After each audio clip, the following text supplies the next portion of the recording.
ಗೋಷ್ಠಿಯನ್ನು ಕರೆದಿರುವ ಪ್ರಮುಖ ಉದ್ದೇಶ ಏನು ನಮ್ಮ ವಾಲ್ಮೀಕಿ ನಾಯಕ ಸಮುದಾಯಕ್ಕೆ ರಾಜ್ಯದಲ್ಲಿ ರಾಜಕೀಯ ಪ್ರಾತಿನಿಧ್ಯ ಸರಿಯಾಗಿ ದೊರಕ್ತಿಲ್ಲ ಅನ್ನೋ ಕಾರಣಕ್ಕೆ ಮುಂದೆ ಆದರೂ ಕೂಡ ಸೂಕ್ತವಾದ ಅವಕಾಶಗಳನ್ನು ಕೊಡಿ ಅಂತ ರಾಜ್ಯದಲ್ಲಿ ಆಡಳಿತ ಮಾಡ್ತಾ ಇರುವಂಥ ಕಾಂಗ್ರೆಸ್ ಪಕ್ಷವನ್ನು ಒತ್ತಾಯ ಮಾಡೋಕ್ಕೋಸ್ಕರ ಇದು ಕರೆದಿರೋ ಪತ್ರಿಕಾಗೋಷ್ಠಿ. ನಾವು ಏಕೆ ಸೂಕ್ತವಾದ ಪ್ರಾತಿನಿಧ್ಯವನ್ನು ನಮ್ಮ ಸಮುದಾಯಕ್ಕೆ ಕೊಡಿ ಅಂತ ಕೇಳ್ತೀವಿ ಅಂದರೆ, ಈ ರಾಜ್ಯದಲ್ಲಿ ವಾಲ್ಮೀಕಿ ನಾಯಕ ಸಮುದಾಯ ರಾಜ್ಯದ ಅತಿ ದೊಡ್ಡ ಒಂದು 3ನೇ ಭಾಗದಷ್ಟು ಜನಸಂಖ್ಯೆಯನ್ನು ಹೊಂದಿರುವಂಥ ಸಮುದಾಯ. ಅದರಲ್ಲೂ ವಿಶೇಷವಾಗಿ ಮೈಸೂರು ವಿಭಾಗಕ್ಕೆ ಸಂಬಂಧಪಟ್ಟಂತೆ ನಾವು ಸುಮಾರು 7ರಿಂದ 8 ಲಕ್ಷ ಜನಸಂಖ್ಯೆ ಇದ್ದೇವೆ. ಇಷ್ಟು ಜನಸಂಖ್ಯೆ ಇದ್ದರೂ ಕೂಡ HD ಕೋಟೆ ಕ್ಷೇತ್ರ ಬಿಟ್ಟರೆ ಯಾವುದೇ ಕ್ಷೇತ್ರದಲ್ಲೂ ಕೂಡ ನಮ್ಮ ಸಮುದಾಯದವರು ಶಾಸಕರಾಗಿ ಆಯ್ಕೆ ಆಗೋಕ್ಕೆ ಅವಕಾಶವನ್ನು ಕೊಡ್ತಾ ಇಲ್ಲ.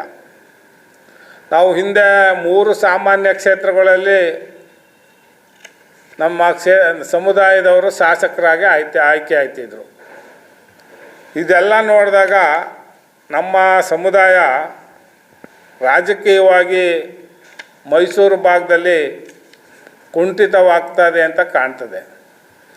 ಆದ್ದರಿಂದ ನಾವು ಕಾಂಗ್ರೆಸ್ ಸರ್ಕಾರವನ್ನು ಈ ಮೂಲಕ ಒತ್ತಾಯಪಡಿಸೋದೇನೆಂದರೆ, ಕಾಂಗ್ರೆಸ್ ಸರ್ಕಾರ ಇವತ್ತು ರಾಜ್ಯದಲ್ಲಿ ಆಡಳಿತಕ್ಕೆ ಬರಬೇಕಾದ್ರೆ ವಾಲ್ಮೀಕಿ ಸಮುದಾಯ ಪ್ರಮುಖ ಪಾತ್ರವನ್ನು ವಹಿಸಿದೆ ಅಂತ ಹೇಳಿದ್ರೆ ತಪ್ಪಾಗಲಾರದು. ಸುಮಾರು 70%ಗಿಂತಲೂ ಹೆಚ್ಚು ನಮ್ಮ ಸಮುದಾಯದ ಮತದಾರರು ಕಾಂಗ್ರೆಸ್ ಪಕ್ಷಕ್ಕೆ ವೋಟ್ ಹಾಕಿರೋದ್ರಿಂದ ಸರ್ಕಾರ ಸುಭದ್ರವಾಗೋಕ್ಕೆ ಕಾರಣವಾಗಿದೆ. 136 ಸೀಟು ಗೆಲ್ಲಕ್ಕೆ ಸಹಕಾರಿಯಾಗಿದೆ ಅಂತ ಹೇಳಿದ್ರೆ ತಪ್ಪಿಲ್ಲ.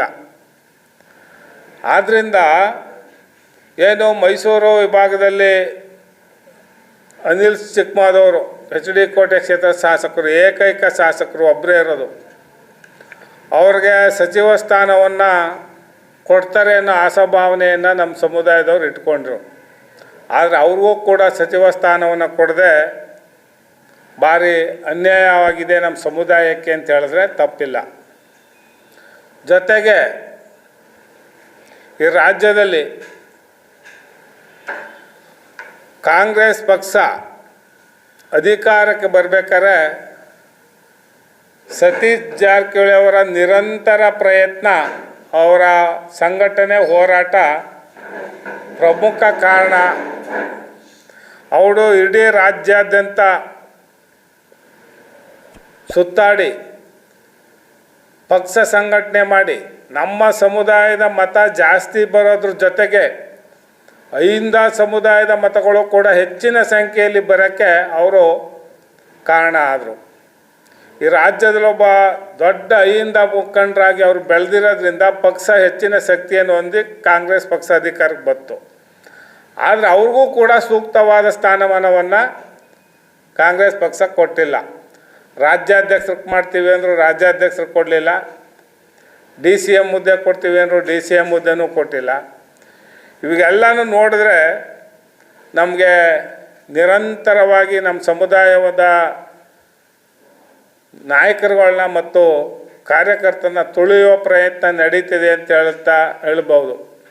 ಆದ್ದರಿಂದ ಏನು ಕಾಂಗ್ರೆಸ್ ಪಕ್ಷ ಆಡಳಿತಕ್ಕೆ ಬತ್ತೋ ಅಂಥ ಸಂದರ್ಭದಲ್ಲಿ ನಿಗಮ ಮಂಡಳಿಗಳ ನೇಮಕ ಮಾಡಿದ್ರು ಅಧ್ಯಕ್ಷರುಗಳನ್ನ, ಅಲ್ಲೂ ಕೂಡ ನಮ್ಮ ಸಮುದಾಯದವ್ರಿಗೆ ಹೆಚ್ಚಿನ ಅವಕಾಶವನ್ನು ಕೊಟ್ಟಿಲ್ಲ. ಇದೆಲ್ಲನೂ ನೋಡಿದಾಗ ಆಡಳಿತ ಪಕ್ಷದಲ್ಲಿ ನಮ್ಮ ಸಮುದಾಯವ್ರಿಗೆ ಹೆಚ್ಚಿನ ಪ್ರಾತಿನಿಧ್ಯ ಸಿಕ್ಕಿಲ್ಲ. ಆದ್ದರಿಂದ ಈಗಲಾದರೂ ಕೂಡ ಹೆಚ್ಚಿನ ಪ್ರಾತಿನಿಧ್ಯವನ್ನು ಕೊಟ್ಟು ನಮ್ಮ ಸಮುದಾಯಕ್ಕೆ ಅವಕಾಶವನ್ನು ಕಲ್ಪಿಸ್ಕೊಡಿ ಅಂತ ನಾವು ಸರ್ಕಾರವನ್ನು ಒತ್ತಾಯಪಡಿಸ್ತಾ ಇದ್ದೇವೆ. ಅದೇ ಜೊತೆಗೆ ಮೈಸೂರು ಭಾಗದಲ್ಲಿ ಎಸ್ ಸಿ ಬಸವರಾಜ್ ಅವರು ಕೂಡ ಕಾಂಗ್ರೆಸ್ಸಲ್ಲಿ ಪ್ರಭಾವಿ ಮುಖಂಡರು. ಅವರು 35 ವರ್ಷದಿಂದ ರಾಜಕಾರಣ ಮಾಡ್ಕೊಬಂದವ್ರೆ. ಅವ್ರಿಗೆ ವಿಧಾನ ಪರಿಷತ್ ಸ್ಥಾನವನ್ನು ಕೊಡಿ ಅಂತ ಹಲವಾರು ಬಾರಿ ಹೋರಾಟವನ್ನು ನಮ್ಮ ಸಮುದಾಯ ಮಾಡ್ತು. ಆದರೆ ಅವ್ರಿಗೂ ಕೂಡ MLC ಮಾಡಿಲ್ಲ. ಅದರಿಂದ ನಾವು ಈಗ ಮತ್ತೊಮ್ಮೆ ಮನವಿ ಮಾಡ್ತೀವಿ. ಏನು ಈಗ 5 ನಾಮನಿರ್ದೇಶಿತ ವಿಧಾನ ಪರಿಷತ್ ಸದಸ್ಯರ ಆಯ್ಕೆ ಆಗ್ತದೋ ಅದರಲ್ಲಾದ್ರೂ ಕೂಡ ಅವ್ರಿಗೆ ಒಂದು ಅವಕಾಶವನ್ನು ಕೊಡಿ ಅಂತ ಕೇಳ್ಕೊತೀವಿ. ಜೊತೆಗೆ ಏನು ಈಗ ನಿಗಮ ಮಂಡಳಿ ಅಧ್ಯಕ್ಷರುಗಳು ನಿರ್ದೇಶಕರ ಆಯ್ಕೆ ಆಯ್ತದೆ ಅಂತ ಈಗ ಹೇಳ್ತಾ ಇದ್ದಾರೆ.